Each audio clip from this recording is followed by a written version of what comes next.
आचार्य जी नमस्कार।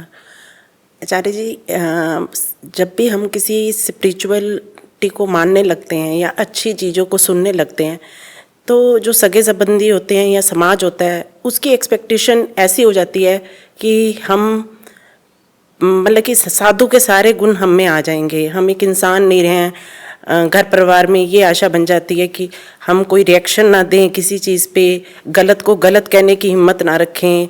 मतलब कि वो ये सोचते हैं, फिर वो जिस गुरु से हम जुड़ते हैं उसको भी ये कहने लग जाते हैं, ऐसे के पास जाते हो यही सीख के आते हो, स्वभाव में तो कोई परिवर्तन नहीं है। ऐसा क्यों होता है? ऐसा इसीलिए होता है ना, क्योंकि आपने एक आदर्श बना रखा है परफेक्शन का, और कुछ लोगों ने ये हवा उड़ा दी है कि जो आध्यात्मिक आदमी होता है वो परफेक्ट हो जाता है।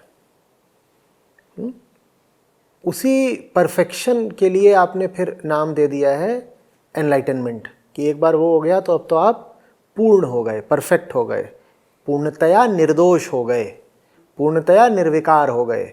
अब आप में कोई दोष, कोई रंजना, कोई विकार, कोई गलती हो ही नहीं सकती। हाँ, फिर उसके कैसे कैसे नतीजे निकलते हैं आप समझिएगा। उसका एक नतीजा ये निकलता है कि आध्यात्मिक लोग ढोंगी हो जाते हैं। होना ही पड़ेगा, क्योंकि आपने ज़बरदस्ती का एक आदर्श बना लिया है। वो आदर्श सच्चा तो है नहीं, लेकिन अब आप दुनिया को दिखाओगे कि हम में कोई दोष नहीं है, कोई कमी नहीं है, इत्यादि इत्यादि। दूसरा जो उसका खतरनाक परिणाम निकलता है वो ये है कि आप गुरुओं, अवतारों, पैगंबरों के बारे में भी झूठ बोलना शुरू कर देते हो।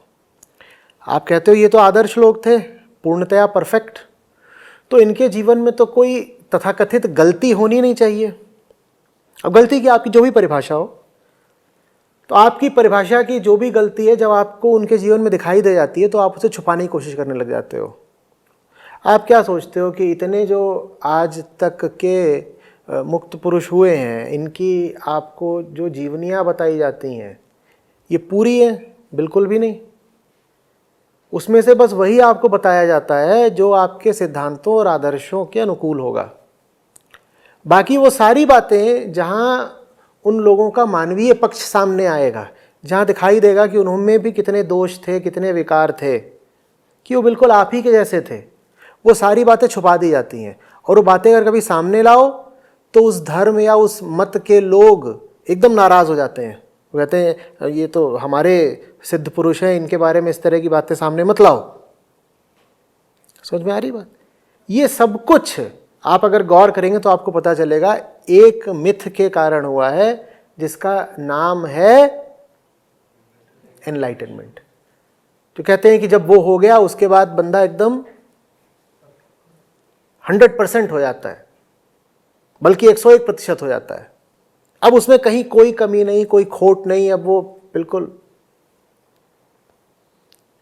और ये करके हमने अपने लिए भी बड़ी सुविधा कर ली है। हम कहते हैं खोट तो उसी की हटेगी ना जो एनलाइटेंड हो गया है, और हम तो है नहीं, तो फिर हम अपने आप को अधिकार दे देते हैं अपने ही जैसा बने रहने का। समझ रहे हो? दो हिस्से बना देते हैं हम जीवन के, अस्तित्व के। एक हिस्सा उनका जो हो गए और एक हिस्सा उनका जो हमारे ऐसे लोगों का जो नहीं हुए। जो हो गए उनसे हमारी उम्मीद ये रहती है कि इनके अब जीवन में हमें कोई खोट दिखाई नहीं देनी चाहिए, क्योंकि तुम हो गए हो। अब तुम्हारी क्या जिम्मेदारी है कि एकदम तुम परफेक्ट जिंदगी और परफेक्ट आचरण दिखाना, क्योंकि तुम तो हो गए साहब। जो नहीं हुए वो मजे मारते हैं, कहते हैं हम तो हुए नहीं है तो हम तो गलतियां कर सकते हैं ना। दूसरी बात, हम पर अब ज्यादा दबाव भी नहीं है ऊपर उठने का, क्योंकि जो हो गए वो तो विशिष्ट थे, अलग थे, खास थे। उन पर तो किसी देवता की कृपा थी, वो किसी खास मुहूर्त में पैदा हुए थे, इत्यादि इत्यादि। हम तो साधारण लोग हैं, तो हमें काहे को बहुत ज्यादा चेतना का अपना उत्थान करना? नहीं, वो खास थे ना। किसी आदमी से आप पूछो कि अष्टावक्र को इतनी कम उम्र में इतनी समझ आ गई, आप इतने बूढ़े हो गए, आपको कोई बात काहे नहीं समझ में आती? तो बोलते नहीं नहीं, अष्टावक्र मुनि तो खास थे ना, हम थोड़ी इतने खास हैं। वो सीधे नहीं कहेगा कि उन्होंने मेहनत करी थी, तो उन्हें बातें समझ में आई, और तुम हो आलसी कामचोर, तुम मेहनत करते नहीं इसलिए तुम्हारा कुछ हो नहीं रहा है। लेकिन तुम मेहनत नहीं करना चाहते, तुम कामचोरी करते रहना चाहते हो, तुम बोल देते हो वो तो दूसरे कोटा के लोग थे ना, उनकी तो श्रेणी ही अलग थी, तो उनका हो गया, हमारा कैसे होगा, हमारी तो श्रेणी ही अलग है। ये एक तरह का जातिवाद है, समझ रहे हो ना, जिसमें कि आपने दो अलग अलग हिस्से बना दिए हैं कि भाई उनका तो होगा ही होगा और हमारा तो हो ही नहीं सकता। ये बहुत बहुत बहुत गलत बात है। और आध्यात्मिक आदमी को, जो आदमी ज़रा सा भी ज़िंदगी सुधारने की तरफ आगे बढ़े, उसको मैं आध्यात्मिक कह रहा हूँ। तो आध्यात्मिक आदमी को गिराने के लिए समाज के पास एक बहुत अच्छा तरीका मिल गया। उसको बोले, अच्छा तुम तो आध्यात्मिक हो गए थे, तुम्हें गुस्सा काहे को आया, कितना मज़ा आया, ताली बजाओ ताली बजाओ ताली बजाओ, ये आध्यात्मिक हो रहे थे, गुस्सा आ गया। आप तो आध्यात्मिक है ना, आप भी खाना खाते हैं।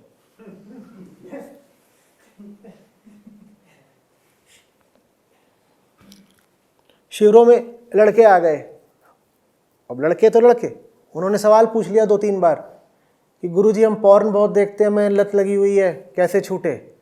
तो मैंने दे दिया जवाब खुल के, कैसे छूटे बता दिया। तो अब धड़ाधड़ लोग जिज्ञासाएं कर रहे हैं। जिज्ञासाएं क्या कर रहे हैं, उनको तकलीफ हो रही है, ताने मार रहे हैं, बोल रहे हैं आपने पॉर्न के बारे में इतना खुला हुआ जवाब दे दिया। पहली बात तो आध्यात्मिक आदमी को इस मुद्दे पे बोलना नहीं चाहिए। दूसरी बात ये बताओ, आपको इतना सब कुछ पता कैसे है? भाई पता कैसे माने क्या हम ऐसे ही इतने बड़े हो गए? हम कभी कॉलेज में नहीं थे, हमने पॉर्न नहीं देखी, हम बचपन से ही एकदम पैदा हुए थे उपनिषद पढ़ते हुए। माने इसमें इतने ताज्जुब की तुमको क्या बात लग रही है? वो आ जाएंगे पतिदेव अपनी पत्नी के बारे में कुछ बोलते हुए, पत्नी पति का कुछ सुना रही हैं, ये कर रही हैं, उसमें जवाब दे दूंगा हे आपका तो विवाह हुआ नहीं, आपको ये सब बातें कैसे पता? भाई विवाह नहीं हुआ तो क्या रिश्ते नहीं देखे?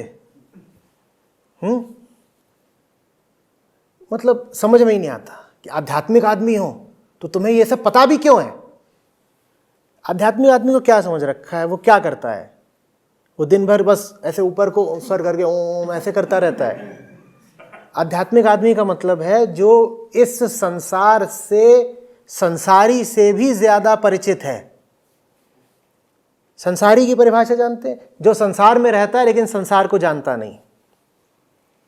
और आध्यात्मिक आदमी वो है जो संसार में रहता है और संसार को बखूबी जानता है, इसीलिए संसार से थोड़ा ऊपर उठ जाता है। आप नहीं जानते होंगे दुनिया को, मैं जानता हूं, तो आपको इतना ताज्जुब क्यों हो रहा है कि आचार्य जी स्त्री पुरुष की बातें आप इतनी बारीकी से कैसे बता लेते हैं? तुम अनाड़ी हो, मैं थोड़ी हूं। स्त्री पुरुष की बातें नहीं है, तुम्हें तो किसी भी क्षेत्र में कुछ भी नहीं पता, तो इसमें ताज्जुब क्या है कि तुम्हें स्त्री पुरुष संबंधों के बारे में भी कुछ भी नहीं पता? और मुझे जैसे बाकी चीजें पता है वैसे ये चीज भी पता है, सब प्रकृति का दायरा है, जानता हूं। समझ में आ रही है बात? आचार्य जी, जैसे ऐसे लगता है कि जैसे हम अपनी पढ़ाई में बढ़ते हैं तो लोग पीछे हमें खींचते हैं। मुझे भी ऐसा फील होता है कि अगर हम अध्यात्म में बढ़ने की कोशिश करते हैं तो हमें भी समाज अपनी खींचता है, कि मतलब कि हमारी कमियों को बताता है, जताता है कि वही जो आपने कहा। तो अगर हमें इस पे प्रभाव ना पड़े, हमें उसमें आगे अपने तल को बढ़ाना है, तो उसके लिए फिर हम कैसे अपनी इंद्रियों को उनके में ना ध्यान देके अपने प्रगति पे कैसे ध्यान दें? मतलब कि हम डाइवर्ट हो जाते हैं। मतलब यही है ना कि सार और असार का अंतर जानिए आप। कोई आकर के आपसे व्यर्थ की बात कर रहा है, आप काहे को ध्यान दे रही हैं? ध्यान कल इतनी देर कह रहे थे ना हम, सच्चे ध्येय पर ही रखो, फालतू की बातों पर क्यों मन लगाना? कोई इधर उधर का आकर कुछ बोल गया, क्या मतलब पड़ा है आपको? हाँ, उसको सुनने से इतना बस समझ लीजिएगा कि दुनिया चीज़ क्या है, समझ लीजिए कि दुनिया चीज़ क्या है, और मन छोटा मत करिए। आपको अगर एक सही काम मिला हुआ है उस पर आगे बढ़िए।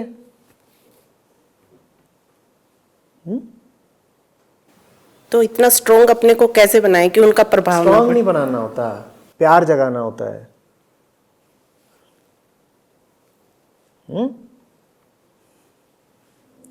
आपके पास बच्चा है आपका, और बच्चा पैदा हुआ है, थोड़ा कमज़ोर सा है, ठीक है, वो अजीब सा दिख रहा है, हड्डी हड्डी सा है, रंग रोगन भी कुछ खास नहीं उसका, और लोग दो चार की इधर उधर के आके मुँह चले बोल जाए ये क्या पैदा कर दिया है, ये बंदर पैदा किया है क्या है ये, तो आप बिल्कुल दुखी हो जाएंगी और इधर उधर आके कहने लगेंगे कि ये क्यों पैदा हो गया, क्या पैदा हो गया। आपके पास बच्चा, आपको ध्यान देना है उस पर, है ना, बात प्यार की है।